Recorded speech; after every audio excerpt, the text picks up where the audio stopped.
146 Considerations of Bonatti.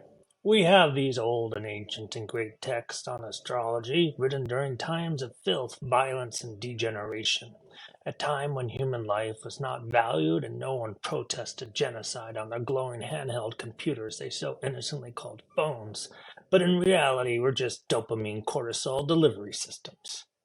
How do we then integrate those great past texts into our modern understanding of the world based on joy and happiness and love, our culture, and the way that the experience of mind and soul has changed over time?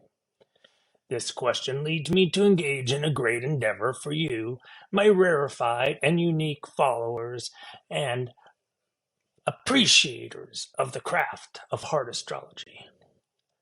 Let me then comment on one of the greatest texts in the history of astrology. Of course, I am speaking of the text written by Guido Bonatti, the great Latin astrologer. This is his treatise number 5, the 146 Considerations. Now, if there are some individuals who are pompous and disagree with my commentary or interpretation, so be it.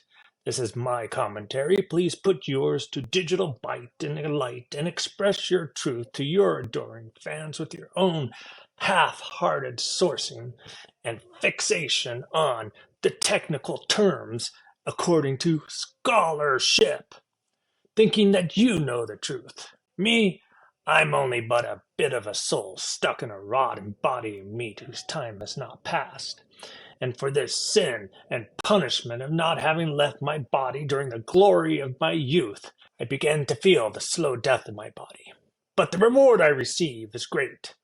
I have things to say now based on experience, not just textual citations. First, according to Guido Bonatti, is to observe what it is that moves a person to propose or ask a question of an astrologer. Where we must take notice then of the three motions.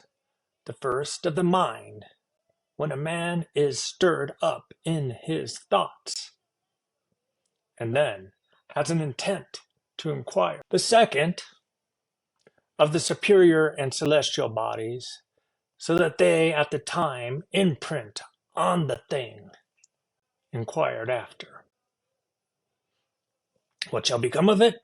The third, of the free will, which disposes him to the very act of inquiry. For although the mind be moved to inquire, it is not enough unless the superior bodies sympathize therewithin to him. Nor is such a motion of the stars enough unless by the election of his will the person does inquire. This, then, is what Bonatti thought of free will. My commentary is thus. Astrologers must observe the world around them. As a client approaches him, weeping with desire and a need to understand, and by that I mean none of you, my clients, but everyone else is a client, an astrologer takes note of the celestial bodies at the time they are approached. These celestial bodies then inform you of why you are being approached on a particular day and what is in the client's mind and what their condition is. This technique is at times called the consultation chart. It creates a sense of purpose for the moment of the conversation. We all need to honor that purpose of not just ourselves, but the clients and the world's soul when giving a reading. We need to observe the client and understand what their motivations are, for that makes a difference in what they want to hear.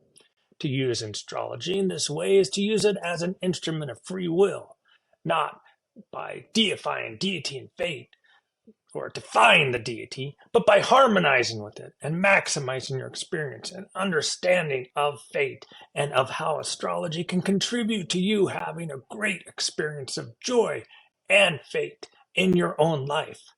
For now we understand life in the modern sense as one of being about personal fulfillment, not necessarily solely and only about duty to country or God or family.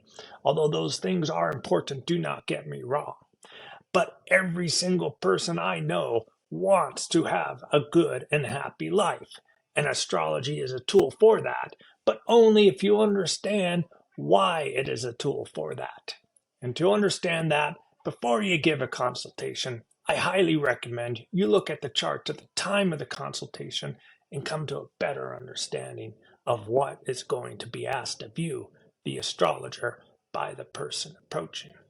This is the first consideration. We have 145 more to go. Some are much more long-winded. I thank you for your appreciation, and I hope to see you again on this journey.